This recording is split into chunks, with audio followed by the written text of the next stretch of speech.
Bismillahirrahmanirrahim. Saya Friska Amelia, NIM 2206021101103 dari kelompok 12. Hai, aku Ismasal Sabila Ramadanti dari kelas Biologi C dengan nomor NIM 220602110023.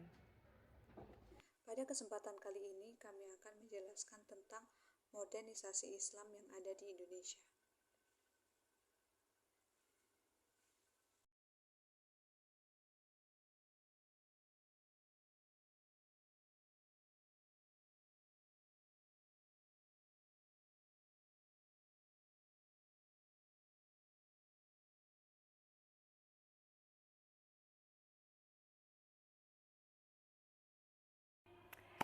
Baiklah, pembahasan pertama kita kali ini yakni mengenai pengertian dari modernisasi. Apa sih itu modernisasi?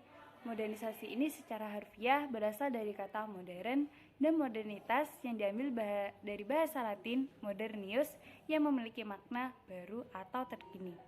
Adapun imbuhan sasi pada akhir kata modernisasi ini mengandung makna bahwa modernisasi ini adalah suatu upaya atau pergerakan yang dilakukan masyarakat agar hidup sesuai dengan perkembangan zaman yang lebih maju dan kompleks. Kata modern ini tidak hanya mengacu kepada zaman saja teman-teman, akan tetapi kata modern ini lebih mengacu kepada cara berpikir dan bertindak. Di kalangan bangsa barat sendiri, modernisasi ini identik dengan perubahan atau pergerakan yang disebabkan oleh perkembangan ilmu pengetahuan. Lalu, apa sih kaitannya Islam dengan modernisasi? Dengan adanya modernisasi ini, dijadikan oleh umat Islam sebagai sarana atau wadah untuk menafsirkan agama Islam melalui pemikiran yang rasional dengan melakukan perubahan atau pergerakan yang sesuai dengan ajaran Allah Subhanahu wa taala dan Rasulullah melalui pedoman kita yaitu Al-Qur'an dan As-Sunnah. Lalu, bagaimana sih perkembangan gerakan modernisasi Islam? Pemikiran modernisasi Islam ini muncul ketika terjadinya interaksi antara bangsa barat dengan umat Islam. Dengan adanya interaksi ini, menyadarkan umat Islam bahwa mereka telah mengalami ketertinggalan dari bangsa barat. Seperti yang kita ketahui bahwa kekuasaan Islam atau kerajaan Islam pada masa itu banyak mengalami keruntuhan, seperti kerajaan Utsmani di Turki, kerajaan Safavid di Persia, dan kerajaan Mongol di India. Dan yang kita ketahui, negara Andalusia yang sebelumnya mampu ditaklukkan oleh umat Islam kembali direbut oleh negara Eropa Kristen, yang mana negara Eropa Kristen ini kemudian memaksa umat Islam yang ada di Andalusia untuk masuk ke agama Kristen. Faktor penyebab tersebutlah yang memunculkan gerakannya modernisasi Islam yang dipengaruhi oleh beberapa aspek. Yang aspek pertama yaitu pemurnian ajaran agama Islam dari ajaran asing seperti syirik, kemudian kufarat, taklid, dan bid'ah. Yang mana melalui pemurnian ajaran Islam ini muncullah gerakan Wahabi yang dipelopori oleh Muhammad bin Abdul Wahhab. Dan yang kedua yaitu adalah pengiriman pelajar muslim oleh penguasa Mesir dan Turki ke negara barat untuk mempelajari ilmu pengetahuan yang dilanjutkan dengan penerjemahan karya-karya barat ke dalam bahasa Islami. Dari kedua aspek tersebut kemudian merambah ke dunia politik dengan munculnya gagasan pan-islamisme yang disuarakan oleh Jamaluddin Al-Afghani. Ide ini mengajarkan agar umat Islam bersatu dan membebaskan diri dari perbudakan asing atau penjajahan. Bersatu di sini bukan berarti seluruh kerajaan Islam itu melebur menjadi satu. Akan tetapi, kerajaan-kerajaan Islami tersebut mempunyai satu pandangan hidup yang sama. Kemudian, Jamaluddin Al-Afghani bersama muridnya Syekh Muhammad Abduh pergi ke Paris untuk menerbitkan majalah yang bernama Al-Urwah Al-Wuthqa, di mana di dalamnya termuat artikel ilmiah dan mengorbankan semangat umat Islam untuk kembali kepada Al-Quran dan As-Sunnah. Majalah ini hanya terbit dalam kurun 8 bulan karena adanya pemerintahan Turki yang melarang beredarnya majalah ini. Namun, Selama peredaran majalah ini telah memberikan manfaat dan menanamkan benih-benih modernisasi di kalangan umat Islam.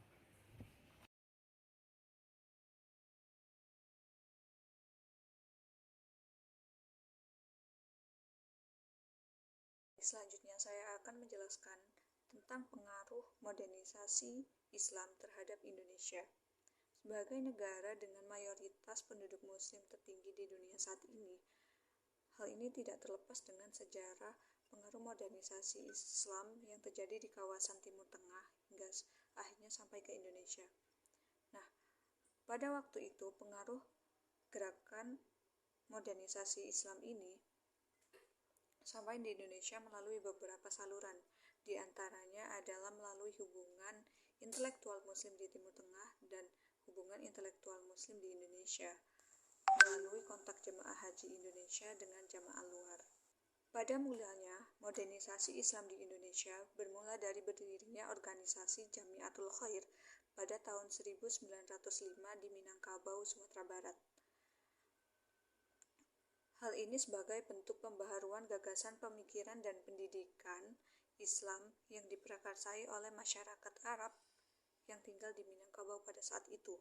Organisasi Jamiatul Khair ini adalah organisasi yang terbuka untuk seluruh golongan muslim, namun mayoritas anggotanya adalah orang-orang Arab yang memang tinggal di Minangkabau itu sendiri. Selanjutnya, kebangkitan Islam di Indonesia semakin mengalami perkembangan yang ditandai dengan banyaknya organisasi-organisasi keagamaan yang terbentuk seperti organisasi Syarikat Dagang Islam di Bogor pada tahun 1909 dan 1911 di Solo. Syarikat Dagang Islam merupakan salah satu organisasi pembaharuan Islam yang bergerak pada bidang perekonomian rakyat, sehingga tak hanya bertujuan untuk memajukan modernisasi di Islam saja, tetapi juga membantu perekonomian rakyat pada saat itu.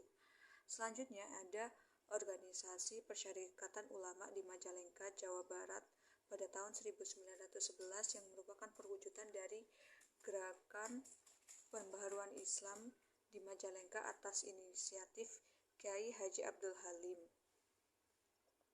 Selanjutnya ada organisasi Muhammadiyah di Yogyakarta pada 1912 yang mungkin sudah tidak asing di telinga kita, yang didirikan oleh Muhammad Darwis yang sekarang lebih kita kenal sebagai Kiai Haji Ahmad Dahlan.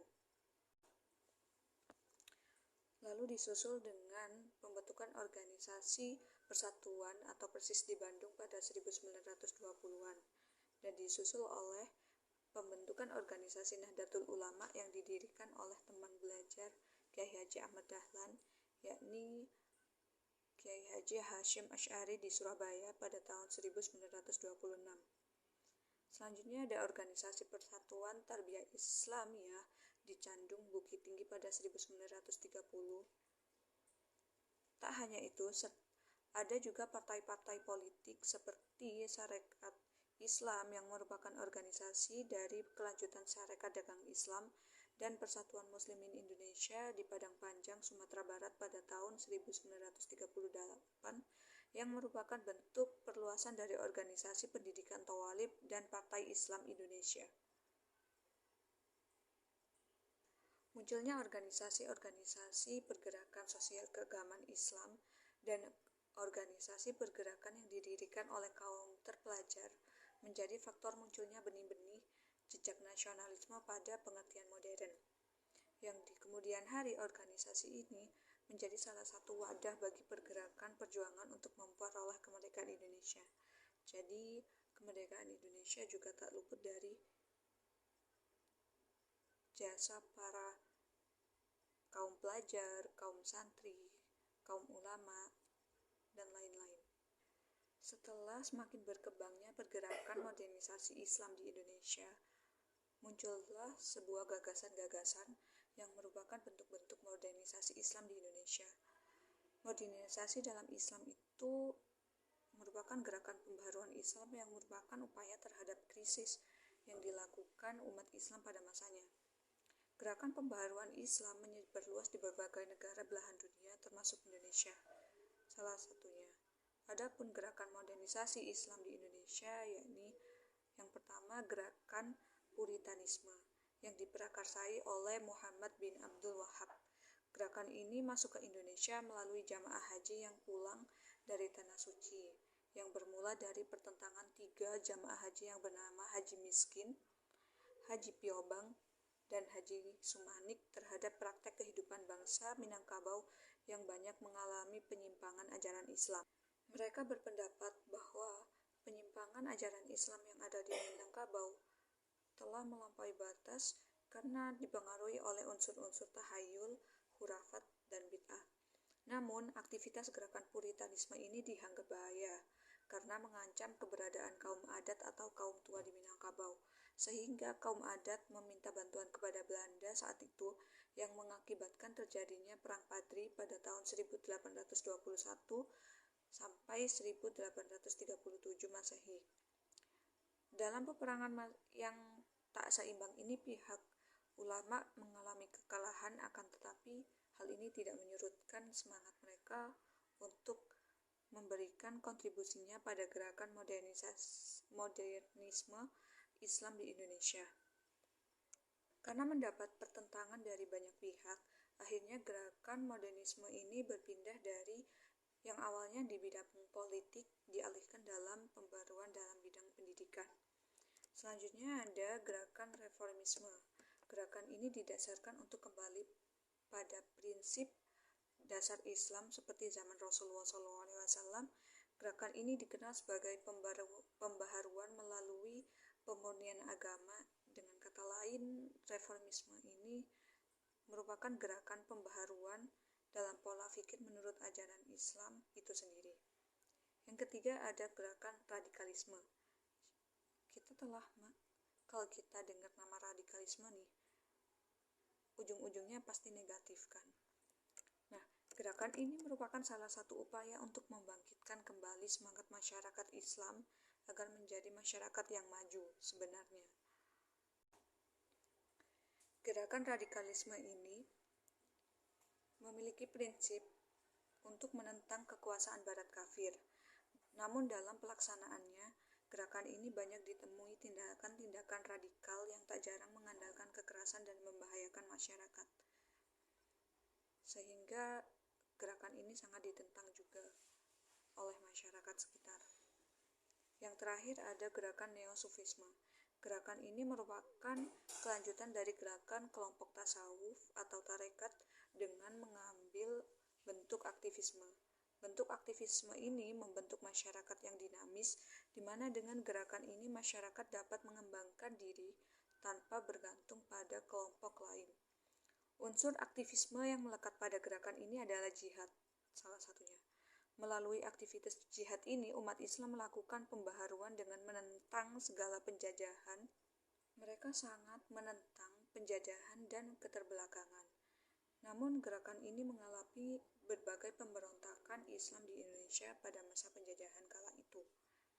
Baik, untuk kesimpulan dari presentasi kali ini adalah hubungan Islam dengan modernisasi diartikan sebagai upaya menafsirkan Islam melalui pendekatan rasional sebagai cara untuk menyesuaikan Islam dengan perkembangan zaman dengan melakukan pembaharuan dan perubahan yang terjadi di dunia modern. Tak hanya di kalangan Eropa, tak hanya di kalangan Timur Tengah, tapi pembaharuan Islam ini telah mendunia bahkan sampai ke Asia, yakni Indonesia. Gagasan gerakan modernisme di Indonesia masuk melalui beberapa saluran, diantaranya hubungan antara para intelektual. Pembaharuan Islam di Indonesia menyebar juga melalui beberapa gerakan yang mulai muncul seiring meluasnya pembaharuan Islam yang ada di dunia maupun di Indonesia, yakni seperti munculnya gerakan Puritanisme, reformisme, radikalisme, dan Neo-Sufisme yang sudah kami jelaskan sebelumnya. Meskipun tidak semua gerakan ini didukung, tetapi juga mengalami banyak pertentangan. Namun, sebenarnya tujuan dari gerakan-gerakan ini pun juga baik untuk Islam itu sendiri. Namun, di implementasinya masih ada problem-problem yang terjadi. Baik, itu saja presentasi dari kami. Apabila ada kesalahan, kami mohon maaf sebesar-besarnya. Terima kasih. Wassalamualaikum warahmatullahi wabarakatuh.